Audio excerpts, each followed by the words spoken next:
Cambridge Practice Tests for IELTS 1 by Vanessa Jakeman and Claire McDowell. Published by Cambridge University Press, 1996. This recording is copyright. Cassette 1, Side 1. Practice Test 1. You will hear a number of different recordings, and you will have to answer questions on what you hear. There will be time for you to read the instructions and questions, and you will have a chance to check your work. All the recordings will be played once only. The test is in 4 sections. Write all your answers in the listening question booklet. At the end of the test, you will be given 10 minutes to transfer your answers to an answer sheet. Now turn to section 1 of your question booklet.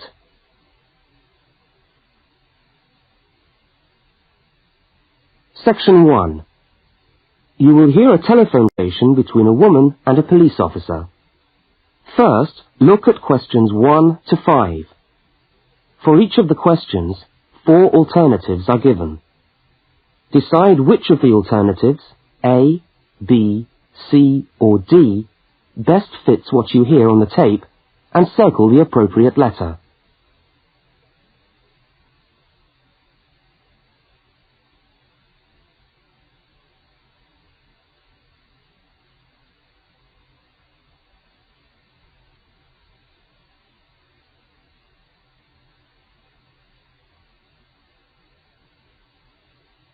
You will see that there is an example which has been done for you. On this occasion only, the conversation relating to the example will be played first.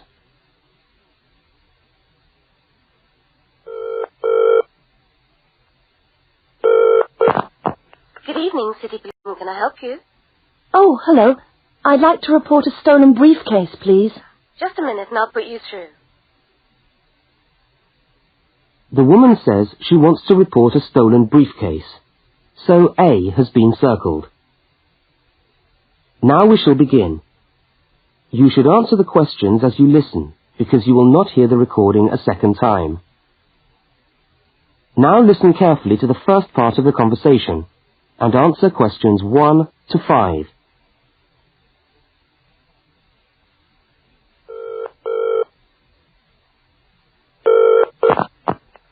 Good evening, City Police Station. Can I help you? Oh, hello. I'd like to report a stolen briefcase, please. Just a minute and I'll put you through.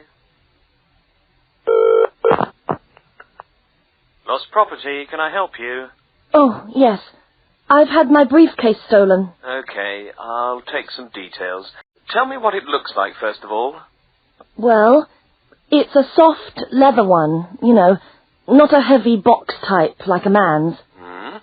And how does it close? It's got buckles at the front, 2 of them. They're gold-plated ones. Fine. Was it locked?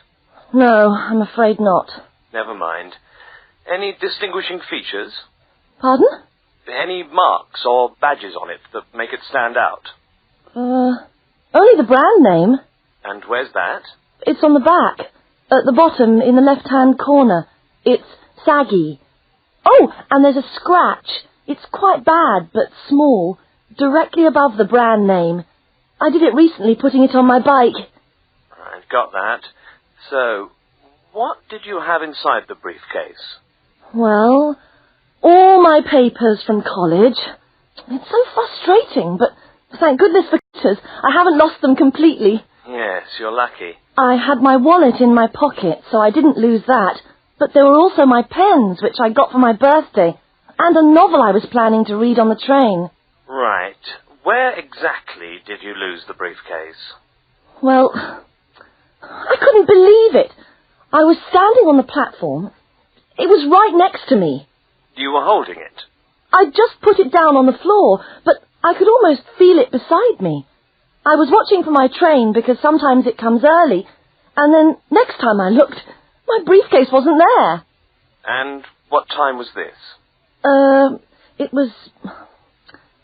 It must have been about 5:20. No, a bit later. I'd say 5:30 because it was just getting crowded and the train normally comes at about 25 to 6. Before they continue their conversation, Look at questions 6 to 10.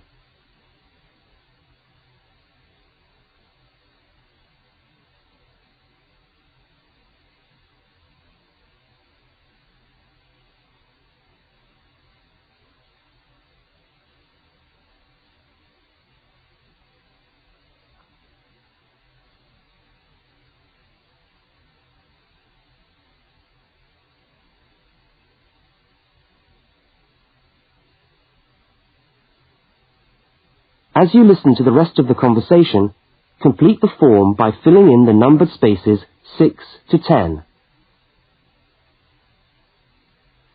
Right. If you'll just give me some personal details. Yes. What name is it? I'm Mary Prescott. Can you spell that? Yes, it's Prescott.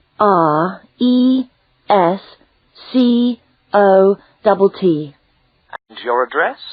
Flat 2, 41 Fountain Road, Canterbury. Fountain Road.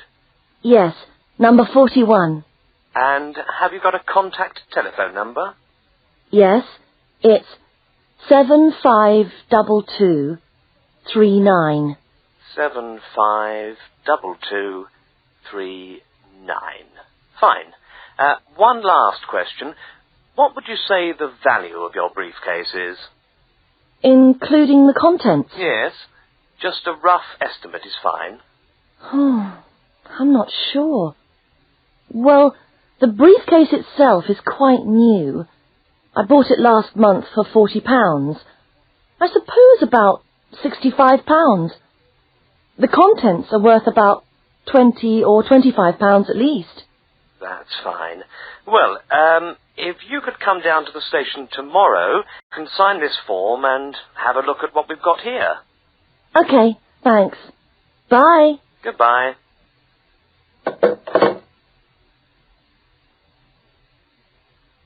That is the end of section 1. You now have half a minute to check your answers.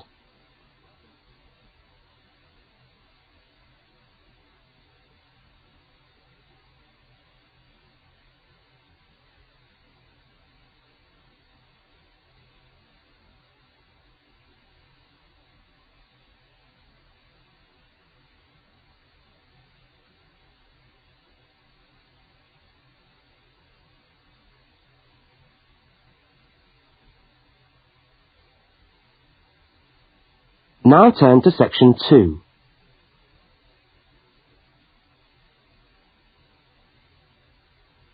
Section 2.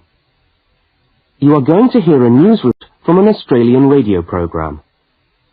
First, you have some time to look at questions 11 to 13.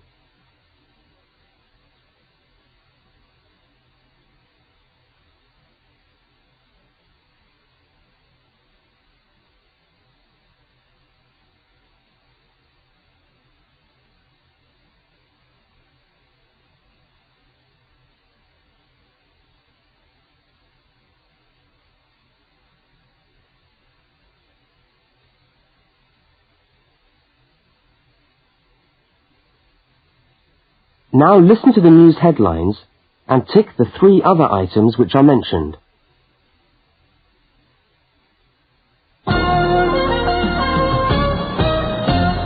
This is the 6 o'clock news for Tuesday the 25th of November. And first the headlines. The Prime Minister has promised to help the drought-stricken farmers in the northern part of the country who haven't seen rain for nearly 2 years. And in Sydney, a group of school children are successfully rescued from a plane which landed in the sea shortly after takeoff. Transport workers are on strike in Melbourne over a pay claim, and the strike looks set to spread to other states. And on a fashionable note, there's to be a new look for the staff of Qantas, Australia's national airline. Now you have some time to look at questions 14 to 21.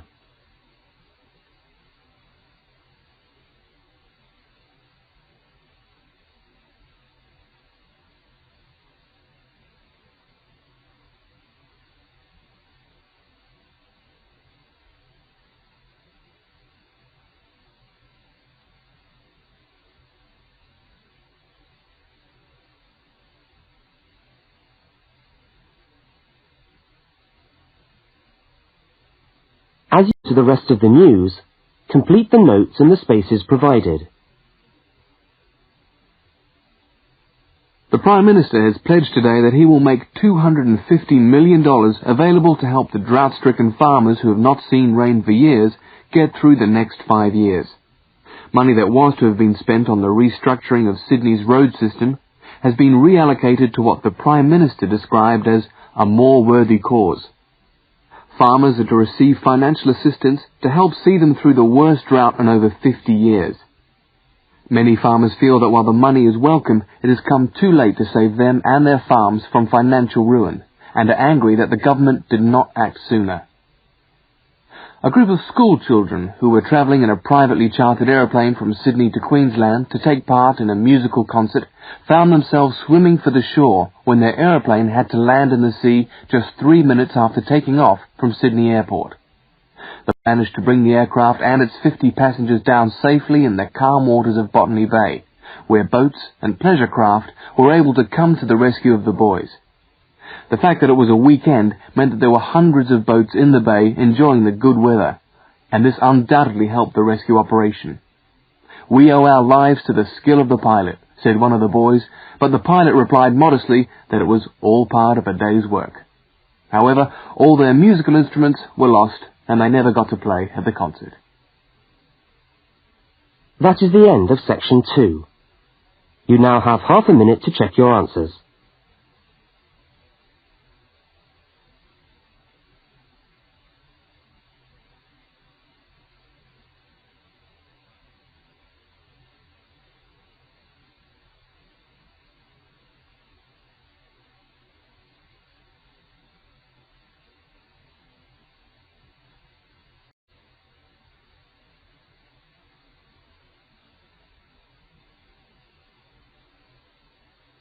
Now turn to section 3.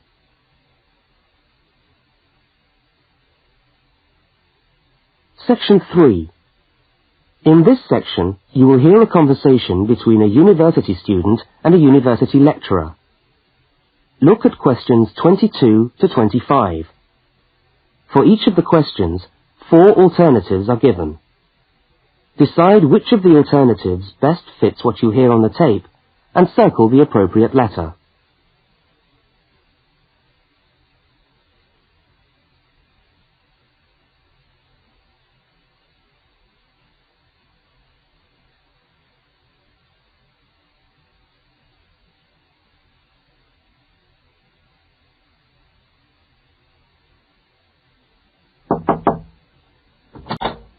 Hello. Can I come in? Oh, yes, come in. How can I help you? I was looking for the economics office.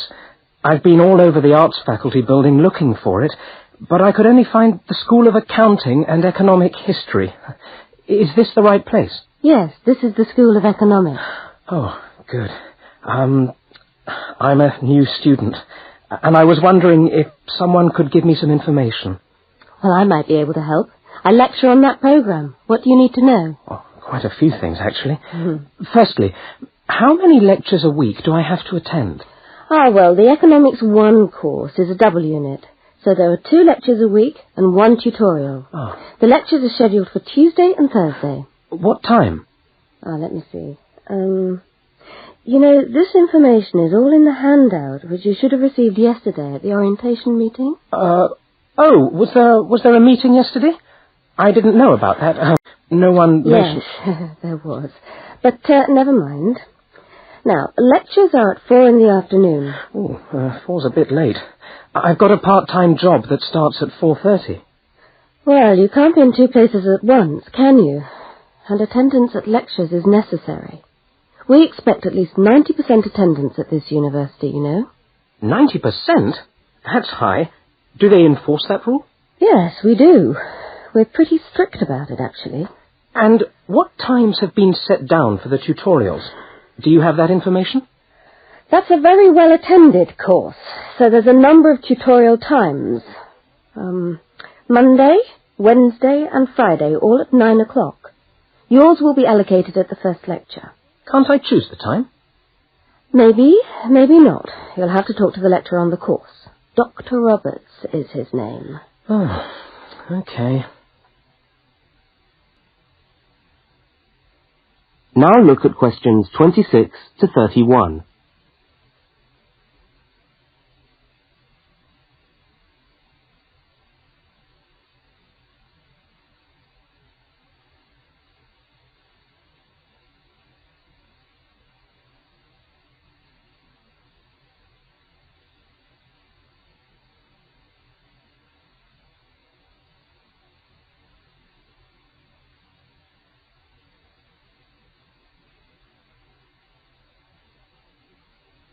As the conversation continues, complete the notes in the spaces provided. Anything else I can help you with while you're here?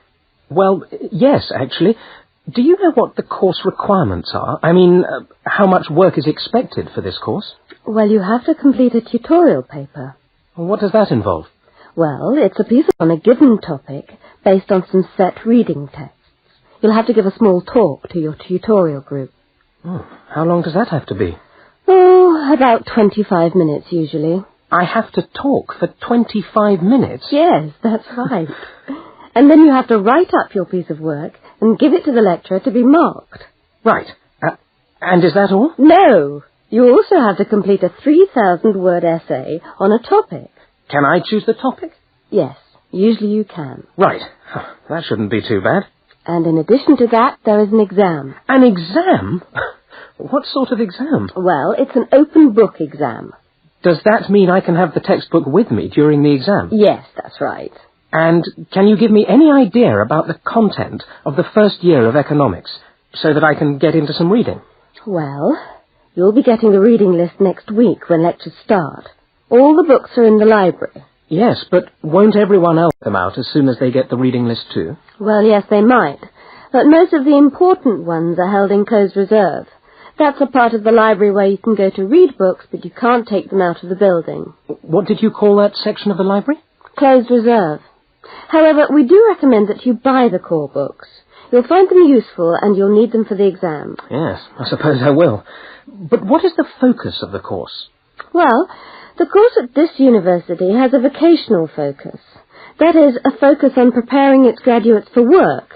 So we're orientated very much towards employment. Oh, so my chances of getting a job are good? Well, provided you get good results.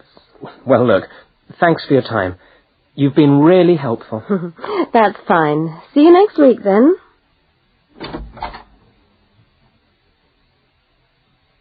That is the end of section 3. You now have half a minute to check your answers.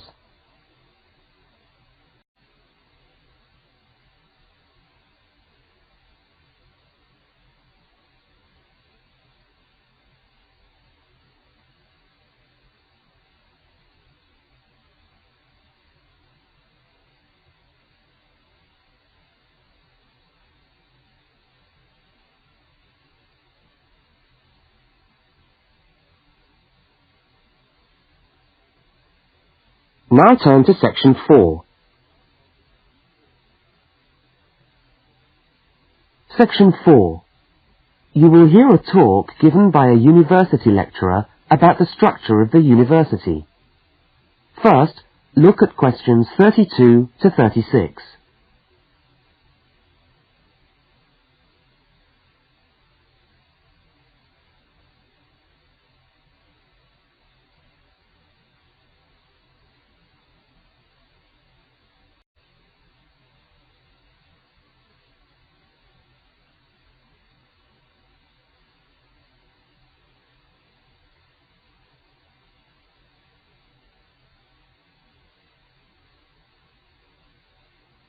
Now listen and answer questions 32 to 36.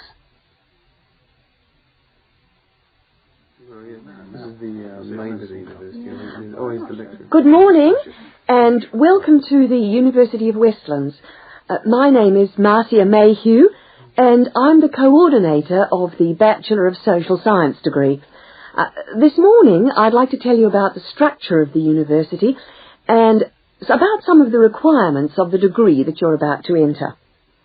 The Bachelor of Social Science is in one faculty within the university.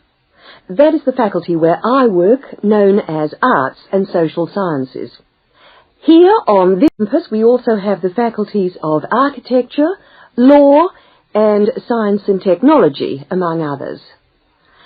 It's important to know something about the structure of the faculty because as you go through your course, you may need to call on members of the staff to help you. At the top of the faculty, we have a dean, and below the dean, we have 3 divisions.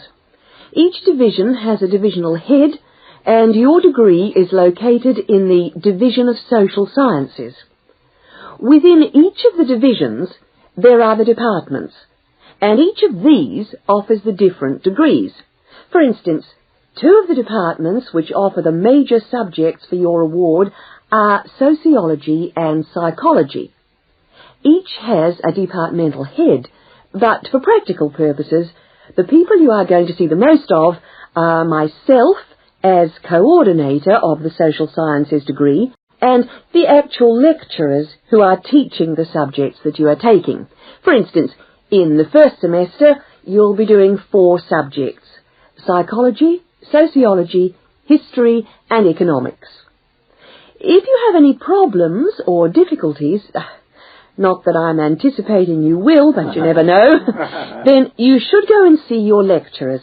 For instance, you may find that you can't meet a deadline for an essay, or perhaps you're having problems with attendance.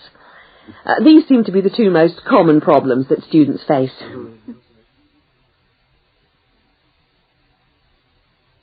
Now look at questions 37 to 41.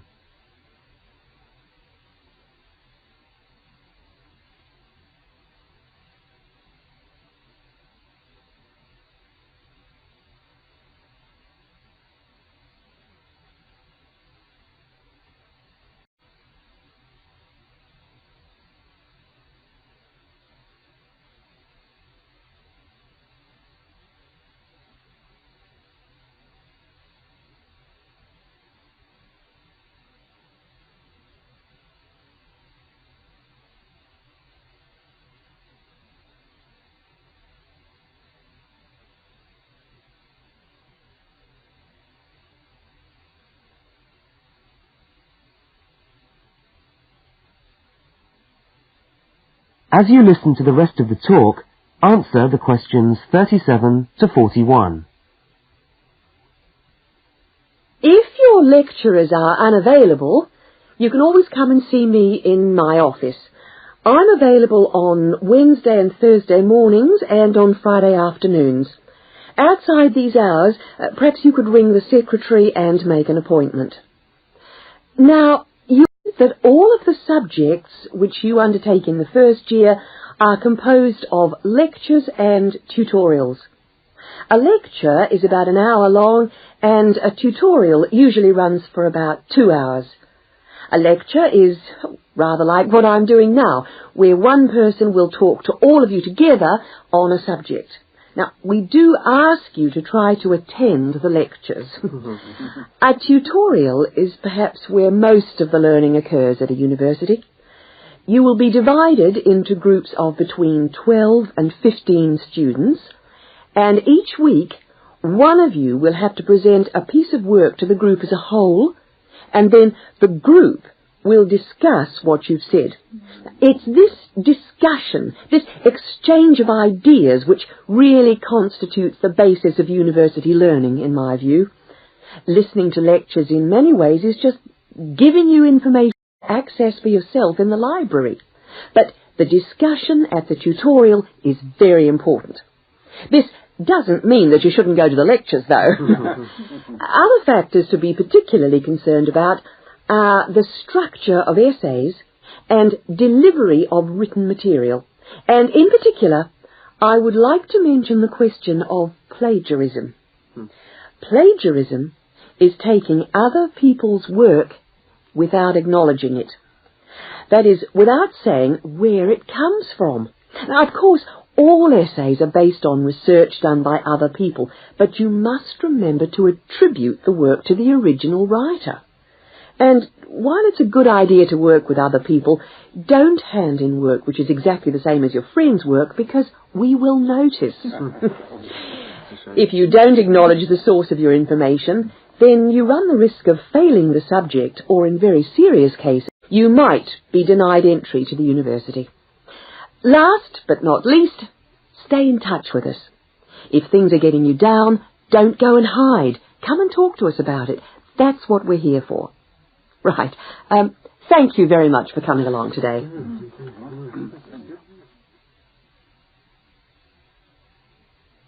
That is the end of section 4. You now have half a minute to check your answers.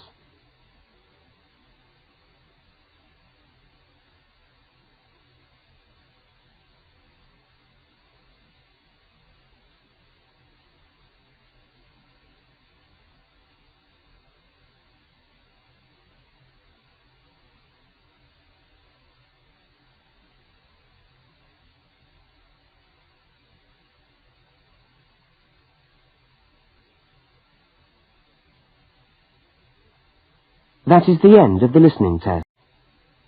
You now have 10 minutes to transfer your answers to the listening answer sheet.